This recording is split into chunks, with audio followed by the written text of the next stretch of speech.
12월 1일 월요일. 성실히 만든 길. 엔비디아의 창업자 젠슨 황은 대만 타이난에서 태어나 미국으로 이민을 왔습니다. 영어가 서툴렀던 그는 학교에서 자주 놀림을 받았고 한 기숙학교에서는 화장실 청소와 식당 일을 맡으며 생활했습니다. 그는 나는 화장실을 닦던 학생이었고 지금은 회사를 이끄는 CEO가 되었다. 인생에서 배울 수 있는 게 참 많다고 회상합니다.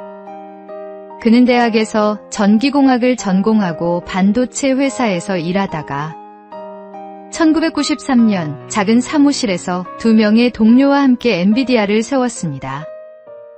당시만 해도 그래픽 칩은 게임용 부품 정도로 여겨졌지만 이후 엔비디아는 인공지능 칩을 개발하며 세계 기술 산업의 중심에 섰습니다. 젠슨 황은 한 인터뷰에서 이렇게 말했습니다. 나는 사람들을 쉽게 포기하지 않는다. 그들이 더 나아질 수 있다고 믿기 때문이다.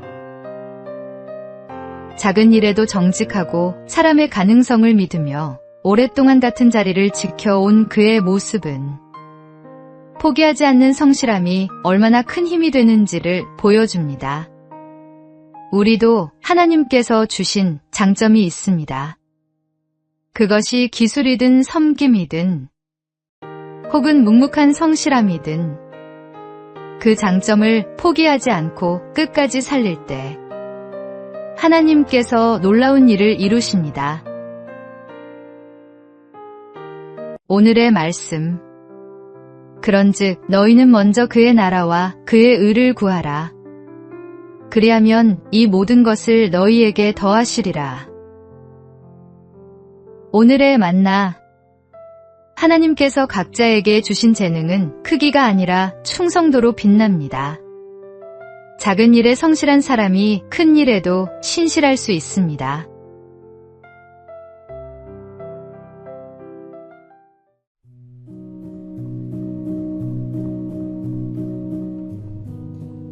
(12월 2일) 화요일. 창조 세계의 미소.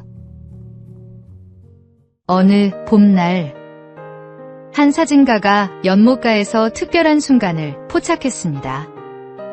청둥오리가 울타리에 앉아 숨을 내쉬는 모습이었는데 햇살 아래 피어오르는 입김이 마치 담배 연기처럼 보였습니다. 사진의 제목은 야외 흡연 구역이었습니다. 빗물을 털며 서로 장난치는 두 사자, 큰 귀로 눈을 가린 코끼리의 숨바꼭질 같은 모습 등 야생동물의 익살스러운 순간들이 담긴 사진들입니다. 이 사진들은 2015년부터 시작된 코미디 야생동물 사진전의 작품들입니다. 이 사진전은 단순히 웃음을 주는 것을 넘어 소중한 의미가 있습니다. 야생동물의 모습이 우리와 얼마나 닮았는지 보여주면서도 멸종위기에 처한 생명들에 대한 관심을 높이는 것이 목표입니다. 수익금의 일부는 야생동물 보호재단에 기부되어 실제로 생명을 지키는 일에 쓰입니다. 동물들의 모습을 바라보면 우리와 다르지 않은 숨결이 느껴집니다. 그들도 하나님께서 돌보시는 피조물이며 우리가 함께 지켜야 할 이웃입니다. 하나님의 창조 세계를 돌보는 일은 곧 창조주 하나님을 사랑하는 또 하나의 방법입니다. 오늘의 말씀. 하나님이 지으신 그 모든 것을 보시니 보시기에 심히 좋았더라. 오늘의 만나. 하나님이 지으신 모든 생명에는 존재의 이유가 있습니다. 작은 피조물 하나에도 그분의 사랑이 담겨 있음을 기억하십시오.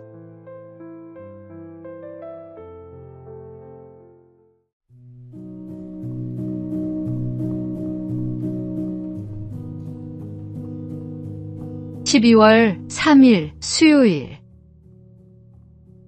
일하는 삶의 가치. 요즘 SNS나 유튜브를 열어보면 비슷한 유혹이 끊이지 않습니다. 쉬운 돈벌이, 노력 없이 성공하는 법 같은 광고들이 우리의 눈과 마음을 사로잡습니다. 언제부터인가 일하지 않아도 되는 삶을 행복의 기준으로 삼는 사람들이 늘고 있습니다. 하지만 진짜 행복은 그런 식으로 얻어지지 않습니다. 건강한 몸과 성실한 마음으로 자신의 능력을 다해 일하며 그 일을 통해 기쁨과 의미를 발견할 때 우리는 비로소 살아있음을 느낍니다. 자신의 노력이 가정과 이웃 그리고 사회에 유익을 전할 때 그 인생은 더욱 깊어지고 단단해집니다. 물론 인생의 언덕을 오르는 길은 결코 쉽지 않습니다. 땀을 흘리고 상처를 입으며 때로는 넘어지기도 합니다. 그러나 그 과정 속에서 우리는 생각하는 힘과 실행력, 책임감과 인내를 배우게 됩니다. 그리고 마침내 성숙한 인격으로 자라납니다. 아무리 많은 돈을 쌓아도 인간미를 잃는다면 그 인생은 결국 차가운 금고 앞을 지키는 일과 다르지 않습니다. 계산보다 열정을, 편안함보다 의미를 선택하며 자신의 일을 통해 세상을 따뜻하게 바꾸는 사람들의 등장과 회복을 오늘도 기대하며 기도합니다. 오늘의 말씀. 게으른 자여 개미에게 가서 그가 하는 것을 보고 지혜를 얻으라. 오늘의 만나. 수고하는 손에 하나님의 축복이 임합니다. 일 자체가 은혜이며 그 일을 통해 우리는 하나님의 형상을 드러냅니다.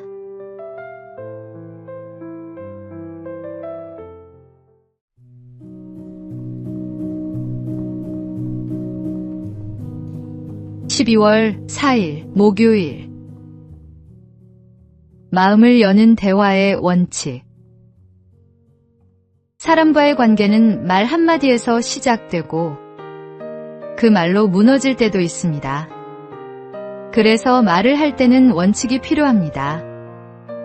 먼저, 솔직함의 용기를 가지십시오. 진심은 언제나 통합니다. 표정과 목소리는 말보다 더 많은 것을 전합니다.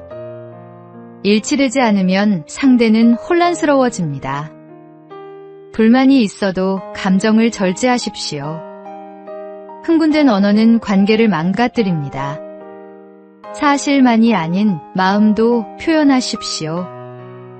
감정이 담긴 대화는 사람을 가깝게 만듭니다. 너는 이래보다는 너는 그렇게 하더라라고 말하십시오. 존재를 단정하기보다 행동을 이야기하는 것이 좋습니다. 비판이 필요할 때도 너는이 아닌 나는 이렇게 느꼈어로 시작하면 마음의 문이 열립니다. 어렵고 모호한 말보다 명확하고 따뜻한 말이 사람을 살립니다. 마지막으로 내 말을 줄이고 상대의 이야기를 들어주는 귀를 가지십시오. 그것이 존중의 시작입니다. 이 원칙을 마음에 새기면 관계는 훨씬 단단해집니다. 오늘 하루 당신의 말이 누군가의 마음을 위로하고 세워주는 씨앗이 되길 바랍니다. 오늘의 말씀. 유순한 대답은 분노를 쉬게 하여도 과격한 말은 노를 격동하느니라. 오늘의 만나. 말은 칼보다 날카롭고 약보다 따뜻할 수 있습니다. 오늘 당신의 입술에서 나오는 말이 생명의 말씀이 되기를 소망합니다.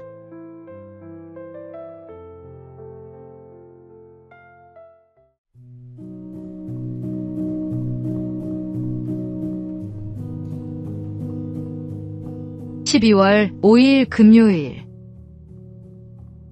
신호를 지키는 것. 요즘 도로를 달리다 보면 빨간불을 무시하고 지나가는 차량이나 보행 신호를 기다리지 못해 뛰어드는 사람들을 자주 보게 됩니다. 한순간의 조급함이 사고로 이어지고 그 피해는 자신뿐 아니라 다른 사람의 삶까지 무너뜨립니다. 뉴욕시에서는 교통질서 의식을 조사한 결과 하루 평균 100만 대가 넘는 차량이 신호를 어긴다고 합니다. 이 통계는 단지 뉴욕의 문제가 아니라 전 세계 도시가 겪는 현실이기도 합니다. 편리함과 속도를 우선시하는 시대 속에서 잠깐이니까 괜찮겠지 하는 마음이 점점 커지고 있습니다. 그러나 신호는 단순한 규칙이 아니라 생명을 지키는 약속입니다. 주님께서 우리에게 율법을 주신 이유도 억압이 아니라 보호와 질서의 은혜를 배우게 하시기 위함입니다. 신호를 지키는 작은 행동 하나가 누군가의 생명을 그리고 우리의 신앙의 품격을 지켜줍니다. 믿는 이가 먼저 질서를 지킬 때 세상은 그 안에서 진짜 신뢰와 존경을 봅니다. 눈에 잘 띄지 않는 규칙이라도 성실히 지키며 말보다 행동으로 복음을 드러내는 하루가 되시기 바랍니다. 오늘의 말씀. 너는 그들로 하여금 통치자들과 권세 잡은 자들에게 복종하며 순종하며 모든 선한 일 행하기를 준비하게 하며. 오늘의 만나. 작은 규칙 하나를 지키는 성실함이 당신의 신앙을 증명합니다. 하나님은 작은 순종 속에서도 큰 신실함을 보십니다.